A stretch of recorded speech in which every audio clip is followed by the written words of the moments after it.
இப்போ தோழர், அண்ணாமலையினுடைய ஆட்டம் ஏறக்குறைய இந்த திமுக வந்து 3 வருஷத்தில் அண்ணாமலை பாஜகவினுடைய தலைவர் மட்டும் இல்லை, அதிமுக திமுக அத்தனை பேர் அண்ணாமலையை பார்த்து இன்றைக்கி என்ன கொளுத்தி போடுவார், ஜெயலலிதாவை இந்துத்துவா தலைவருங்கிறாரு, திமுக ஊழல் பைல்ஸ் 1 பைல்ஸ் 2 இப்படி ஆளுநர் மாளிகைக்கு டங்கு புட்டியோடு போகிறாரு.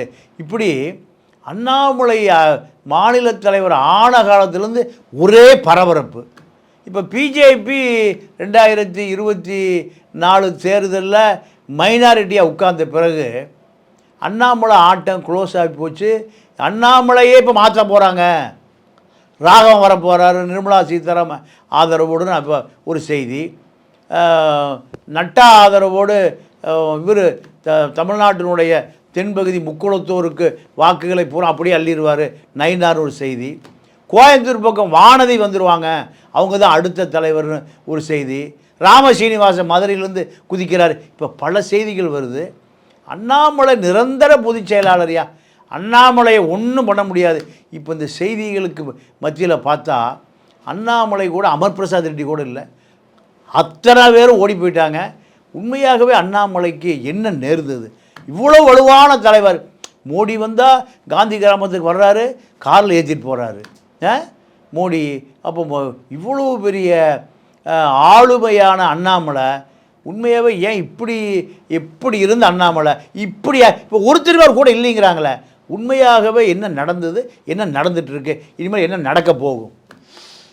நான் வந்து அண்ணாமலை பற்றி நிறைய ஆராய்ச்சி பண்ணியிருக்கேன். அப்போ டாக்டரேட்டே பண்ணிட்டீங்க. அப்போ உங்களுக்கு ஒரு பெரிய பிஹெச்டி கொடுத்துடலாம், டாக்டர் பிரகாஷ் ரிசர்ச் அண்ணாமலை. இப்போது பெரியார் அப்படின்னு ஒரு தலைவர் வந்து நமக்கு அறிமுகமாகிறார்.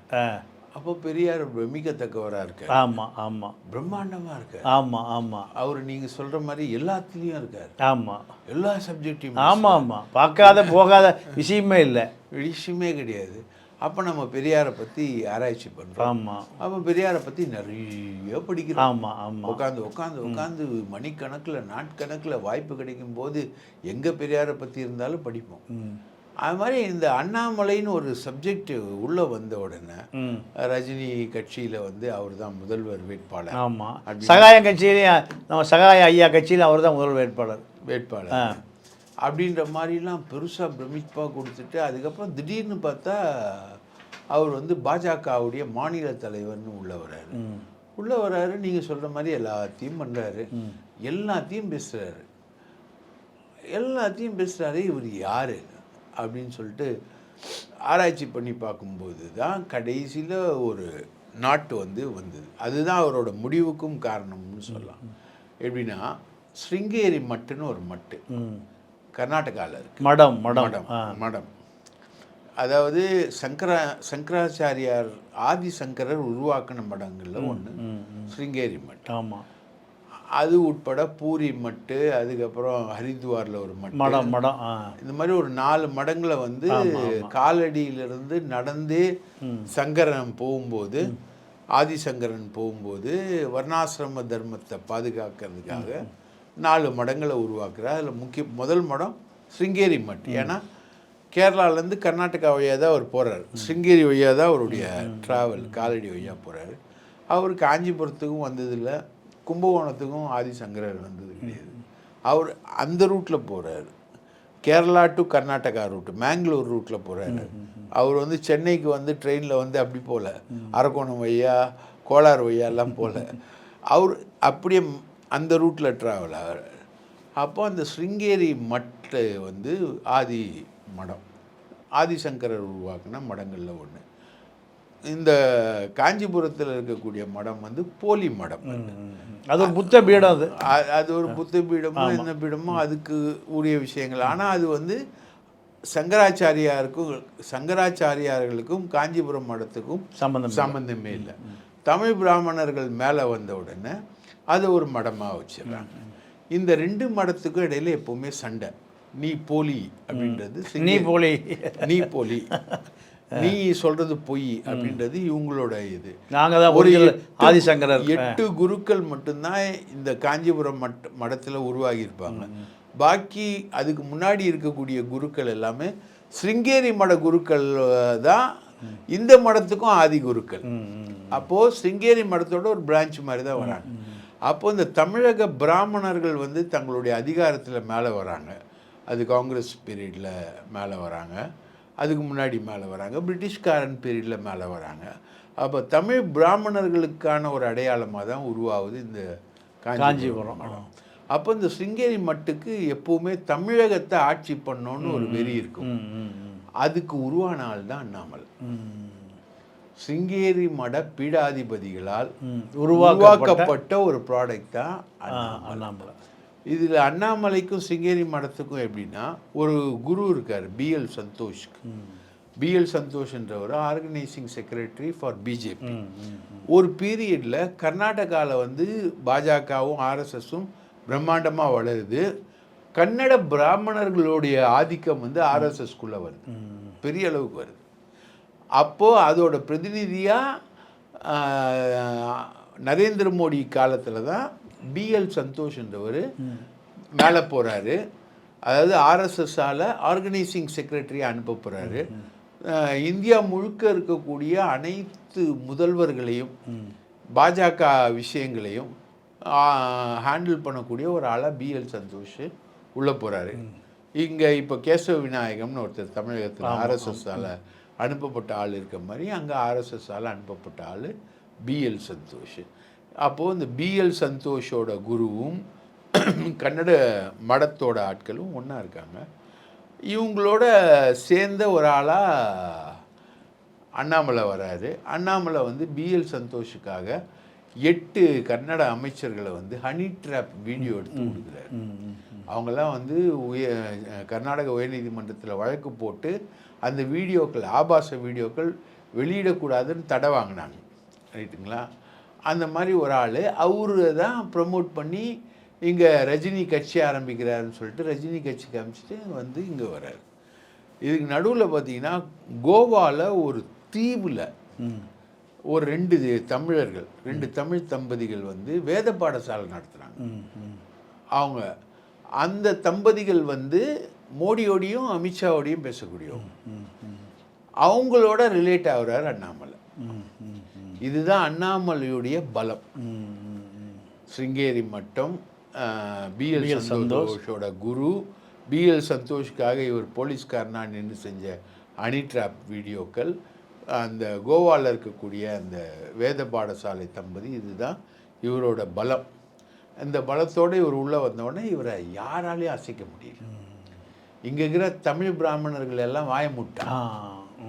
கமலாலயத்துக்கு வர்றதே இல்லையே. எஸ்வி சேகர், எச் ராஜா, இலகணேசன் எல்லாரும் கப் சிப் கபர் தான். தமிழ் பிராமணர்கள் கட்சியாக இருந்ததை வந்து பிஜேபியை முழுக்க சிருங்கேரி மட்ட ஆக்டிவிட்டீஸோட கட்சியாக மாற்றுறாரு அண்ணாமலை.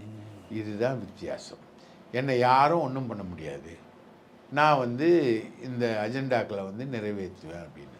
இப்போ இந்த சிருங்கேரி மட்டுக்கிட்ட தான் சசிகலாவுடைய சொத்துக்களில் 40% சொத்துக்களை ஒப்படைக்க சொல்லுது பிஜேபி. இது ஒரு டீல் தனி. சிருங்கேரி மட்டும் எவ்வளோ இன்ஃப்ளூயன்ஸான மடம் அப்படின்றதுக்கான உதாரணம். இப்போ இந்த ஃப்ளோவில் இவர் போகும்போது தான் இஷ்டத்துக்கு விளையாடுறாரு. இவர் யாரும் கட்டுப்படுத்துறதுக்கு யாரும் கட்டுப்படுத்துறதுக்காக இல்லை. டெல்லி அதிகாரத்தினுடைய டெல்லி அதிகாரத்தோட எல்லா கான்டாக்டும் இருக்குது. அந்த கான்டாக்டுக்குள்ளே தமிழ்நாட்டில் இருக்க யாரும் நுழைய முடியாது. சிருங்கேரி மட்டுக்குள்ளே யாரும் நுழைய முடியாது. பிஎல் சந்தோஷ் கிட்ட யாராவது முடியாது.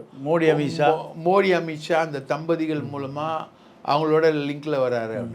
வந்து இவர் கையில் எடுக்கிற ஆள் தான் ஐபி சீஃப் ரவிச்சந்திரன் ஒருத்தரை கையில் எடுக்கிறாரு. பழைய கியூ பிரான்ச் எஸ்பி அவரை கையில் எடுக்கிறாரு. அதுக்கப்புறம் ஒத்தக்கை செந்தில்னு ஆர்எஸ்எஸ்காரர், தமிழக ஆர்எஸ்எஸ் தலைவர், அவரையும் கையில் எடுத்துறாரு. இவங்க எல்லாரையும் கரப்ட் பண்ணுறாரு.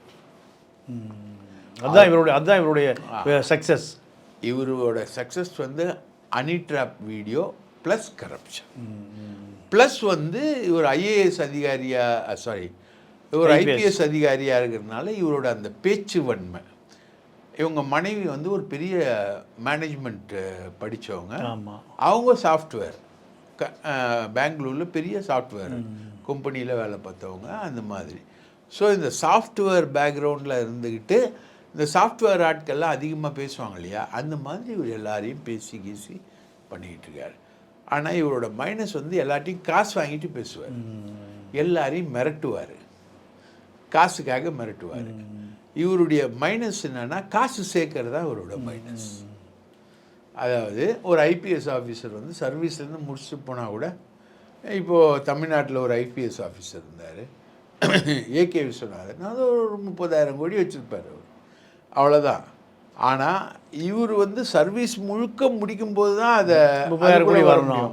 ஆனால் 3 வருஷத்துலேயே சேர்த்துட்டார். 3 வருஷத்துலேயே அவர் சேர்க்கிறார். அப்போ அதுக்கான களத்தை அவர் செட் பண்ணும்பொழுது தான் இவர் வந்து பல விதங்களில் பாதிக்கப்படுறாரு.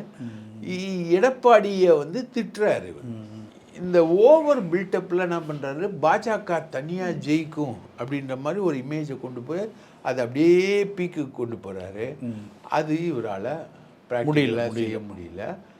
திமுக வந்து அதை ஜெயிச்சு இந்தியாவில் எங்கேயுமே 0/40க்கு பிஜேபி வந்ததே இல்லை, தமிழ்நாட்டில் மட்டும்தான் 0/40. இல்லை, இப்போ எடப்பாடியோட ஒரு நேரடியாக மோத வேண்டிய தேவை என்ன?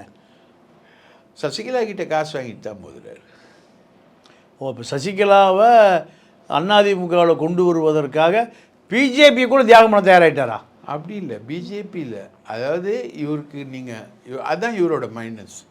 ஒவ்வொரு திருடனுக்கும் ஒரு எம்மோ இருக்கும் இல்லையா, மோடஸ் ஆப்பராண்டின்னு. அந்த மாதிரி இவருக்கு இருக்கிற மோடஸ் ஆப்பராண்டினா சவுக்கு சங்கர் மாதிரி யார் காசு கொடுத்தாலும் அதுக்கேற்ற மாதிரி பேசுவார். ஸோ எடப்பாடியோட இவர் மோதுறதுக்கான ரீசன்ஸு இதுதான். முழுக்க சசிகலாவை இன்டேக் கொண்டு பண்ணி வரணும் அப்படின்னு சசிகலா அங்கே பேசுது.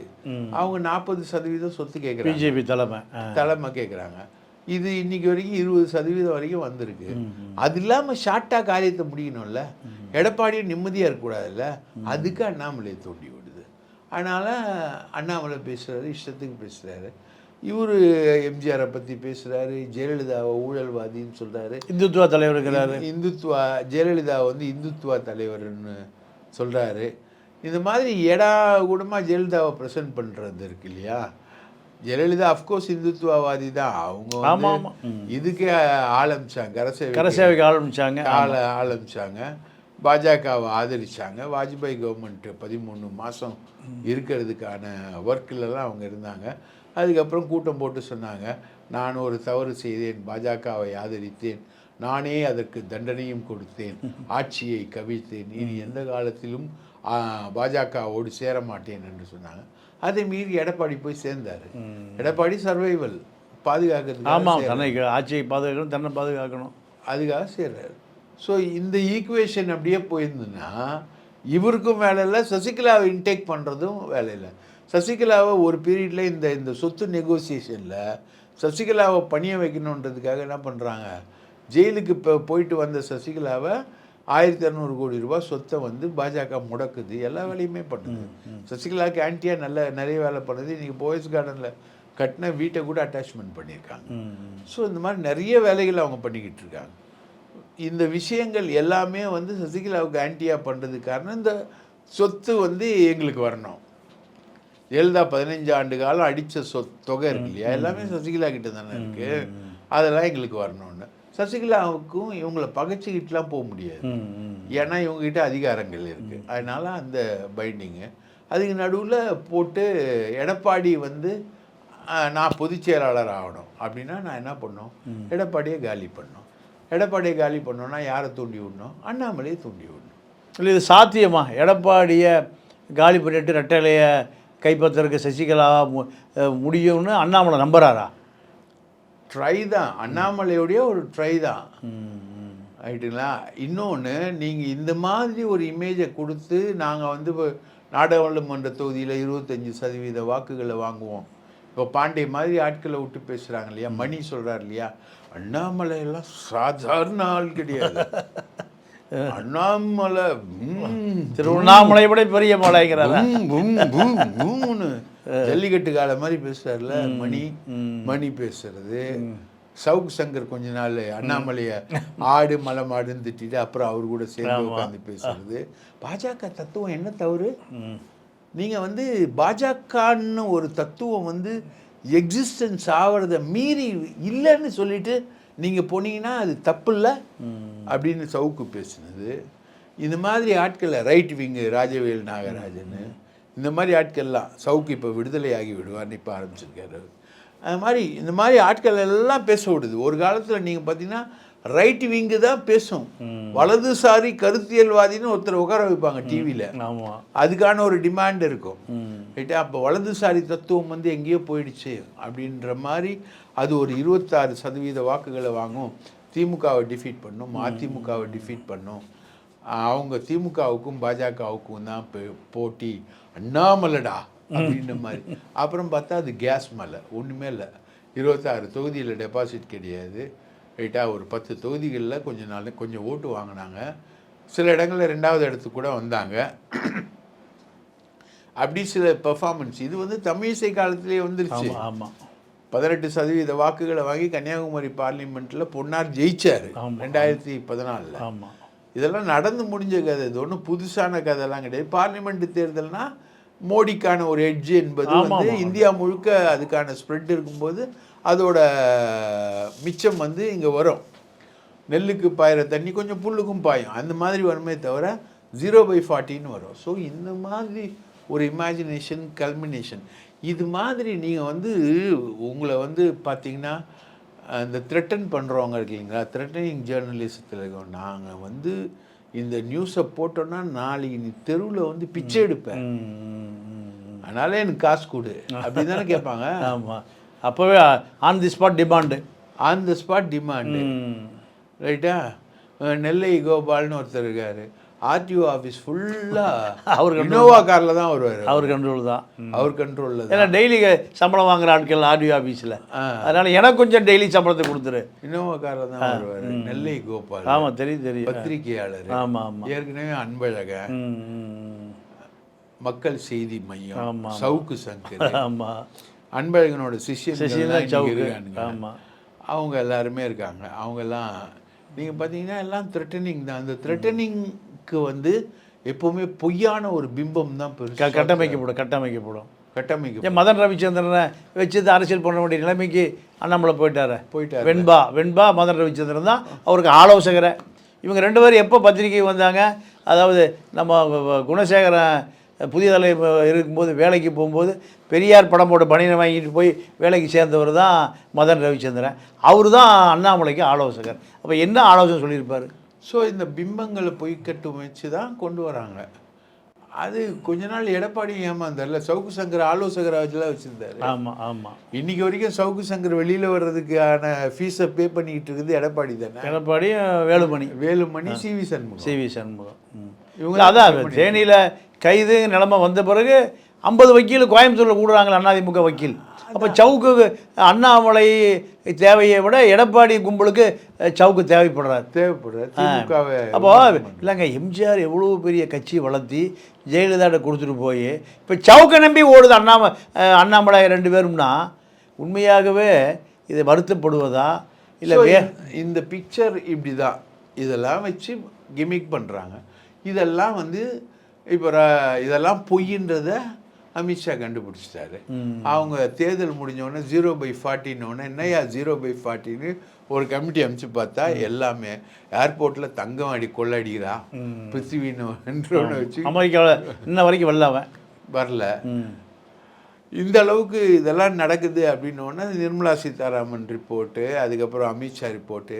அப்புறம் அமித்ஷா சொன்னார், எங்களை நல்லா ஏமாத்திட்டாயா, நாங்களே எல்லாத்தையும் ஏமாத்துறோம், எங்களே இந்த 3 வருஷம் எப்படியா இவ்வளோ ட்ரைனிங் எடுத்தா, இந்தாலதாயா பிஜேபிக்கு தேவை அப்படி விட்டா பிரதமராக்கி இல்லை அவனை. ஆமாம், அண்ணாமலையே அந்த அளவுக்கு பண்ணிட்டான்னொன்னே கூப்பிட்டு உட்கார வச்சு, ஐயா நீங்கள் கொடுத்துட்டு வெளியில் போ, ஃபாரினுக்கு போ அப்படின்னு.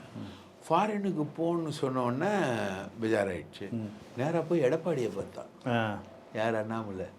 நீங்கள் தான் இப்படிலாம் பண்ணி என்னை இது பண்ணி ஃபாரினுக்கு போக சொல்கிறீங்களாமே அப்படின்னு. நான்லாம் சொல்ல போயா அப்படின்னு அவர் விரட்டி விட்டார். உடனே அண்ணாமலை சரியில்லைன்னு அவர் ஒரு ஸ்டேட்மெண்ட் கொடுத்தவொடனே எடப்பாடி மோடி முதுகில் குத்தி விட்டார் அப்படின்னு எப்போ சொல்கிறான்? விக்கிரவாண்டி தேர்தலில் அதிமுக வாக்குகளை பாமக வாங்குற ஸ்டேஜில் வெளியில் வந்து ஒரு பேட்டி கொடுக்குறான். எடப்பாடி வந்து முதுகில் குத்தி விட்டார். ஆமாம், ஆக்சுவலாக முதுகில் குத்துனது வந்து எடப்பாடி மோடி முதுகில் குத்தலை. அமித்ஷாவும் மோடி எடப்பாடியும் பேசிக்கிட்டு தான் இருக்காங்க. அவங்களுக்குள்ள அண்டர்ஸ்டாண்டிங் தான். இன்னைக்கு வரைக்கும் ஒரு ரெய்டு கூட வரலையே. ஏடிஎம்கே மினிஸ்டர் பக்கம் திரும்பி கூட பார்க்கல. அப்போது அண்டர்ஸ்டாண்டிங் தானே ஓடிக்கிட்டு இருக்கு. இது வந்து இவர் முதுகில் குத்தி விட்டார் அப்படின்னு இவர் சொல்ல, நான்லாம் குத்தலையா போயான்னு எடப்பாடி சொல்ல. எடப்பாடிக்கு என்ன பிரச்சனைனா சசிகலா இன்டேக் வந்து அவருக்கு ப்ராப்ளம். ஆமாம், உள்ளே வந்தால் நீங்கள் அங்கே ஒரு குழு உருவாயிரும், அது சசிகலா கோஷ்டி ஆகும், அப்புறம் கம்யூனிட்டல் லாபி ஆயிரும், ஒரு பெரிய கான்ட்ரவர்சி ஆகும். இத்தனை நாள் அதை ரிமூவ் பண்ணுறதுக்கு இவ்வளோ பாடுபட்டுருக்காரு எடப்பாடி. மீண்டும் ரிவர்ஸ் ஆகி போச்சுன்னா 26 பெரிய இடையூறாக மாறின்னு நினைக்கிறார் எடப்பாடி. அதனால் போனதாகவே இருக்கட்டும். நீங்கள் அதான் போகி பண்டிகை நினச்சிட்டார். ஸோ இதுதான் வந்து இவரை கூப்பிட்டு ரெசிக்னேஷன் லெட்டர் வாங்கி ஃபாரினுக்கு போய் சொல்கிறோன்னே இதுக்கான விஷயம் இதுதான். இல்லை, அப்போது இப்போ பாஜக தலைமைக்கு அண்ணாமலையினுடைய அனைத்து விவரங்களும் போய் சேர்ந்துருச்சு. அண்ணாமலையுடைய சொத்து குவிப்பு, அண்ணாமலை இந்த சொத்தை குவிப்பதற்கு யாரோட தொடர்பில் இருந்தார், எல்லா விஷயம் தெரிந்த பிறகு இனி இவர் நம்பி பிரயோஜனம் இல்லை. இப்போ எனக்கு இன்னொரு சந்தேகம் வருது. என்னென்னா, அண்ணாமலை அதிரடி ஆட்டம் நடத்தினார் அரசியலில் திமுகவை எதிர்த்து. அடுத்து வரக்கூடிய நயினாரோ இல்லை வானதியோ இதே போன்ற அரசியலை இப்போ கேடி ராகவனோ அண்ணாமலையை போல் ஒரு அதிரடி அரசியல், நீங்கள் இப்போ பணம் அடித்தார், சொத்து வாங்கினார், சிவகுமார் அவருடைய மச்சான் பெரிய அளவில் கோடிகளில் குவிக்கிறாருங்கிற விஷயம் இருந்தாலுமே இந்த அரசியலை பண்ண முடியுமா? அதாவதுங்க, பிஜேபி வந்து காங்கிரஸ் கட்சின்றது நம்மளுடைய அடிப்படையாக தமிழக மக்கள் மத்தியில் வேரூன்றிய கட்சி. ஆமாம், பாரதியாரை தவிர்த்துட்டு எவனும் ஜேர்னலிசத்தை பற்றி பேச முடியும். ஆமாம் ஆமாம், ரைட்டுங்களா? பெரியாரை நீங்கள் எடுத்தீங்கனாலும் அவரும் காங்கிரஸ் கட்சியிலேருந்து. ஆமாம் ஆமாம் ஆமாம், எல்லாருமே வந்து காங்கிரஸ் கட்சி. எம்ஜிஆர் காங்கிரஸ் கட்சியில் இருக்கு. ஆமாம், சிவாஜி காங்கிரஸ் தானே. காங்கிரஸ் தானே. அது மாதிரி காங்கிரஸ் வந்து நம்ம இங்கேருந்து உருவாகி நின்ன கட்சி. சுதந்திர போராட்டத்தில் தமிழகம் வகித்த பங்கு என்பது வந்து பெரிய பங்கு. இங்கே வந்து முஸ்லீம்கள் வந்து 6% தான் தமிழ்நாட்டில்.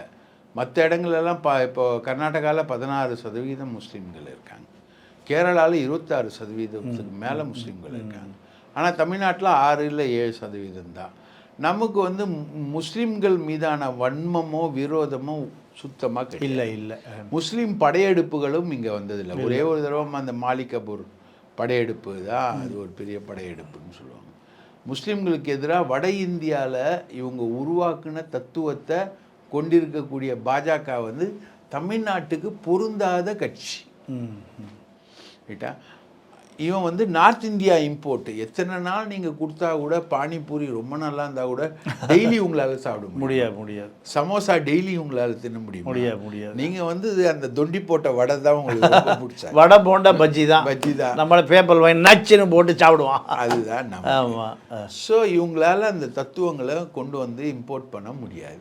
அப்படி இருக்கக்கூடிய சூழ்நிலையில் இவனுங்க பாஜகன்றது அந்த தத்துவங்களை இங்கே முஸ்லீம் விரோத, அந்த இஸ்லாமிய விரோத, மைனாரிட்டி விரோத தத்துவங்களை பேசக்கூடிய ஒரு விஷயம். இவங்க அடிப்படையில் என்ன பண்ணியிருக்கணும், தந்தை பெரியாரை ஏற்றுக்கிட்டு இருக்கணும். இல்லை, யாரா அம்பேத்கரை கூட அவங்க குறியீடாக வைக்கிறாங்க, வீர சிவாஜி கூட வைக்கிறாங்க. ஆனால் பெரியார் தான் காய்ச்சல் வந்துடுது. பெரியார்னா 2000 வோல்டேஜ் கரண்ட் இருக்குது. அதில் அது காரணம் தமிழ் பிராமணர்கள் வந்து பெரியாரை கனவுலையே ஏற்றுக்க மாட்டாங்க. அப்போ பெரியாரை நீங்கள் ஏற்றுக்காதால் பெரியாரோட கடவுள் மறுப்பு கொள்கைகளை கூட நீ விட்டுரு. ஆனால் பெரியாருடைய இடஒதுக்கீடு, பெரியார் கொண்டு வந்த திராவிட இயக்கம் கொண்டு வந்த பல நல்ல விஷயங்கள் இருக்கு இல்லையா, சமூக சீர்திருத்த கருத்துக்கள், அதை வந்து வட இந்தியாவில் வந்து நீங்கள் அம்பேத்கரை ஏற்றுக்கிறீங்க, எல்லாரையும் ஏற்றுக்கிட்டு போகிறீங்களா? அது மாதிரி பெரியார் அந்த டிரான்ஸ்ஃபர்மேஷனுக்குள்ளேயே பிஜேபி வரல. இவங்களை பொறுத்தவரைக்கும் இங்கே இருக்கக்கூடிய தமிழ் பிராமணர்கள் அதை விடவும் மாட்டாங்க. அந்த மாதிரி ஒரு சீக்வன்சஸை இங்கே கொண்டு வரான். ஸோ இங்கே வர்றவன் யாராக இருந்தாலும் சரி, அது எச் ராஜாவாக இருந்தாலும் சரி, நாளைக்கு புதுசாக வரக்கூடிய தலைவராக இருந்தாலும் சரி, அவங்க வந்து திராவிட இயக்கத்தை எதிர்த்து தான் பேசுவாங்க. அதான் அடிப்படை, அது அடிப்படை, பேசிக். அப்போ அவங்க சுக்லாம் பரதரம் விஷ்ணம் சசிவர்ணம் சதுப்புஜம் அது சொல்லாமல் இவங்க வந்து இங்கே பண்ண மாட்டாங்க. அது வானதி சீனிவாசன் கூட லைட்டான லாங்குவேஜில் அப்படி பாஷா தனலாபம்னு அந்த மாதிரி சொல்லிட்டு போவாங்களே தவிர, யார் வந்தாலும் அண்ணாமலை வந்து தொகுறு பம்பரம் சொல்ல தெரியாமல் சொன்னது, வளர்னது, யாரா சொல்லி கொடுத்தது அப்படியே அடிப்பார். இப்போ இளகணேசன் மாதிரி ஆட்கள்லாம் ஷார்ப்பாக, ஆமாம், அவங்க விஷயம் தெரியும், விஷயத்தோடு அடிப்பாங்க. ராமகோபாலன் விஷயத்தோடு, ஆமாம் ஆமாம் ஆமாம், ஷார்ப்பாக அடிப்பாங்க. ஆமாம் ஆமாம். ஸோ யார் வந்தாலும் உங்களுக்கு வந்து அந்த திராவிட இயக்க தத்துவத்தை எதிர்க்கிறதுன்றது தான் இங்கே நடக்குமே தவிர, அது இல்லாமலாம் நடக்கவே நடக்காது. ஸோ யார் வர்றதுன்னு பெருசு இல்லை, யார் வந்தாலும் இதான் நடக்கும். அதனால தான் இங்கே தாமரை ஒட்டவே மாட்டேங்குது.